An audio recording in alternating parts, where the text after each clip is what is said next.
Helicopter हादसे का शिकार हुए ईरानी राष्ट्रपति इब्राहिम रईसी को लेकर सवाल उठने शुरू हो गए हैं। ईरान के राष्ट्रपति रईसी 19 मई को पूर्वी अजरबैजान प्रांत से एक बांध का उद्घाटन कर वापस लौट रहे थे, तो इसी दौरान हेलीकॉप्टर क्रैश हो गया था। रईसी की मौत को फिलहाल हादसा माना जा रहा है, लेकिन इस पर अब सवाल भी उठने शुरू हो गए हैं। क्या रईसी की हत्या हुई है या हादसे की वजह से उनकी मौत हुई है, ये बड़ा सवाल है। कहा तो ये जा रहा है कि इब्राहिम रईसी की मौत के पीछे परमाणु बम का हाथ है, लेकिन सवाल उठता है आखिर कैसे। रिपोर्ट्स के मुताबिक ईरान परमाणु हथियार बना रहा था और ईरान के इस परमाणु मिशन से अमेरिका नाराज था। यही नहीं, परमाणु गतिविधियों के चलते अमेरिका ने ईरान पर कई तरह के प्रतिबंध भी लगाए हुए थे। कहा तो ये भी जा रहा है कि ठीक 7 दिन बाद ईरान परमाणु परीक्षण करने की तैयारी में था। ऐसे में ईरान का परमाणु संपन्न होना अमेरिका और पश्चिमी देशों के लिए बड़ा खतरा बन सकता था।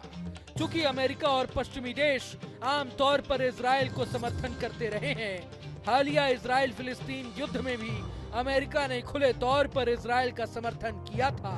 ऐसे में जानकारों का मानना है कि अगर ईरान परमाणु हथियार संपन्न देश बन जाता तो मिडिल ईस्ट में अमेरिका की पैठ कम हो जाती। हालांकि इससे रईसी की मौत का क्या कनेक्शन है, ये तो फिलहाल नहीं कहा जा सकता। ईरानी राष्ट्रपति की मौत को लेकर एक और थ्योरी सामने आई है। चूंकि ये पूरा हादसा अजरबैजान के दौरे के दौरान हुआ, साथ ही हेलीकॉप्टर क्रैश साइट भी अजरबैजान बॉर्डर ही है और वर्तमान में अजरबैजान और इजराइल में काफी करीबी रिश्ते बताए जाते हैं। इसलिए रईसी की मौत के पीछे इजराइल का हाथ होने की आशंका भी जताई जा रही है। बता दें कि हाल ही में ईरान पर हमले के लिए इजराइल द्वारा अजरबैजान की जमीन का इस्तेमाल करने की बात सामने आई थी। अजरबैजान का इजराइल के साथ काफी इंटेलिजेंस कम्युनिकेशन भी है। दोनों एक दूसरे से इंटेलिजेंस भी शेयर करते रहते हैं। अजरबैजान को इजराइल से काफी मदद भी मिलती है। खासकर उसकी आर्मेनिया से लड़ाई हुई तो इजराइल उसके साथ खड़ा था। हालांकि इस दावे में कितनी सच्चाई है, ये फिलहाल स्पष्ट नहीं है। इब्राहिम रईसी की मौत पर संदेह होने के कई और कारण भी हैं। सवाल ये उठ रहा है कि अगर मौसम इतना ही खराब था तो पायलट ने हेलीकॉप्टर को आगे बढ़ाने का फैसला क्यों किया। एक सवाल ये भी कि फ्लीट में शामिल जब 2 हेलीकॉप्टर सुरक्षित वापस आ गए तो राष्ट्रपति का हेलीकॉप्टर कैसे फंसा रह गया। हालांकि इसकी संभावना है कि दुर्घटना खराब मौसम की वजह से ही हुई हो, लेकिन साजिश से भी इनकार नहीं किया जा सकता है।